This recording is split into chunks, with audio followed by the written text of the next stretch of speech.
بسم الله الرحمن الرحيم. السلام عليكم ورحمة الله وبركاته. كليب كان وحن ugu talagalay madaxda qaranka madaxweyne Cabdullaahi Maxamed Farmaajo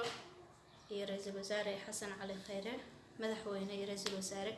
waxaan idinka codsanayaa dhalinyaro Soomaaliyeed oo ku xiran dalka Cumaan oo ah tiradoodu 33 qofood oo Soomaali ah oo si sharci darro ah ugu xiran oo aad ugu dhibaataysan oo 30 sano oo xariga lagu xukumay oo maalin walba jiddi lagu sameeyo oo cadaadis lagu sameeyo oo qaarkood 3 xabsi inta ku jireen oo ka dhintay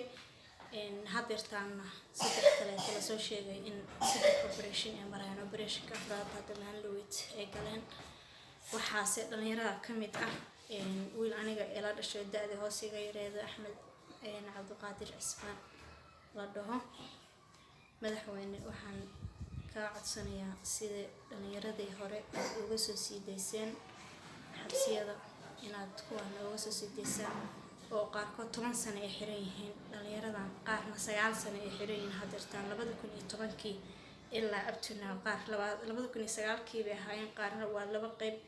qaarna 2010kii baa la qabtay qaarna 2009kii wana 10 sano ugu wana 9 sano ugu ay